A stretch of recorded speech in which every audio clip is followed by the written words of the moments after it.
அதை தாண்டி இன்னைக்கு அண்ணன் எடப்பாடி பழனிசாமி அவர்களை பற்றி கடந்த ஒரு வாரமா நானும் பார்த்துக்கிட்டு இருக்கிறேன். உதயநிதி ஸ்டாலினுடைய வார்த்தை கொஞ்சம் சரியாக இல்லை, மிக மோசமான வார்த்தை மட்டும் பேசிட்டு இருக்காரு.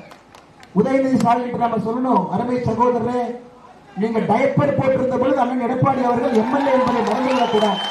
அதனால வாய் இருக்குது, என்ன வேணாலும் பேசுவது என்பதற்காக இன்னைக்கு திராவிட முன்னேற்ற கழகம் தன்னுடைய தொடர்ந்து இதை பேசிக் கொண்டிருக்கிறார்கள். அரசியல நாகரீகமான கருத்தை வைக்கலாம், எதிர்க்கலாம், தவறில்லை. ஜனநாயகம்னா 4 பேர் எதிர்க்கத்தாங்க செய்யணும், அது கருத்தை வைங்க. அதற்காக மிக மிக ஆபாசமாக கடந்த ஒரு வார காலமாக இந்த அரசியல் பேச்சு என்பது என்ன செய்கின்றோம் என்பதை தாண்டி ஆபாசத்துக்குள்ள போய் நிற்குது. ஆனால் அருமை சொந்தங்களே, உங்களுக்கு எல்லாம் என்னுடைய அன்பான வேண்டுகோள், ஒரு மாற்றத்திற்காக நீங்க நிக்கணும், சட்டம் ஒழுங்கு சரி செய்யணும். அடுத்து அண்ணன் கீழே இருந்து கேட்டார், அண்ணன் கஞ்சா பத்தி என்னென்ன இப்படி சொல்றீங்களாங்களே. அருமை சொந்தங்களே, திமுக ஆட்சியில் இருக்கும் வரை தமிழகத்தில் கஞ்சாவை ஒழிக்கவே முடியாது. ஏன் நீங்க கேளுங்க, கஞ்சா விற்கிறவன் பெரும்பாலும் பல பேர் திமுக பொறுப்பில் இருக்கிறாங்க. ஐயா சாதிக் பாஷா சாதாரண criminal, international criminal, Dravida Munnetra கழகத்தினுடைய அயலகண்ணில பொறுப்பில் இருக்கக்கூடிய நபர்.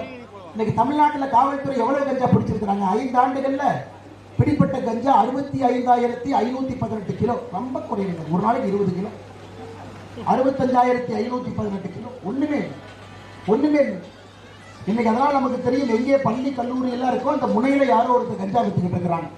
அதனால்தான் நம்முடைய வருங்கால முதலமைச்சர் எடப்பாடி பழனிசாமி அவர்கள் சொல்லியிருக்கிறாங்க, ஆட்சிக்கு வந்த பிறகு ஆன்டி கஞ்சா டாஸ்க் போர்ஸ் நேரடியாக முதலமைச்சருடைய கட்டுப்பாட்டுக்கு கீழே நாங்கள் கொண்டு வருகின்றோம், 100 நாள் ஒரு மாற்றத்தை கொடுக்கின்றோம் என்று சொல்லியிருக்கிறார்.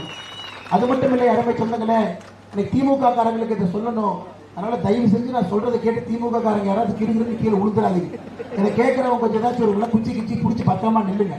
ஏன்னா அவங்க அடிக்கடி சொல்றது என்னன்னா, பாரதிய ஜனதா கட்சி தமிழ்நாட்டுக்கு எதுவுமே செய்யல, பாரதிய ஜனதா கட்சி உள்ள வந்துடக்கூடாது. நேற்று பார்த்தா ஒரு ரிட்டையர்ட் நீதிபதி அவர் ஒரு மீட்டிங் போடுறாரு, பக்கத்துல யாராவது 4 பேர் உட்கார்ந்து இருக்காங்க. என்னையா மீட்டிங் போடுறீங்கன்னா, ஜீரோ பிஜேபி எங்கேயும் வந்துடக்கூடாது, பிஜேபியோட கூட்டணியில் இருக்கிறனால அனைத்து இந்திய அண்ணா திராவிட முன்னேற்ற கழகத்தை திட்டுறாங்க, பாட்டாளி மக்கள் கட்சி திட்டிட்டு இருக்கிறாங்க. அருமை சொந்தங்களை நாம் புரிந்து கொள்ள வேண்டும். பாரதிய ஜனதா கட்சி ஏன் தமிழ்நாட்டுக்குள்ள வரக்கூடாது? நீங்களே சொல்லுங்க. குடும்ப ஆட்சியை ஒழிக்கணும், ஊழல் இல்லாத தமிழகத்தை கொண்டு வரணும், தேசியத்தை இங்கே கொண்டு வரணும். அதற்காக நாம் எல்லாம் ஒன்றாக இணைந்து நிற்கின்றோம்.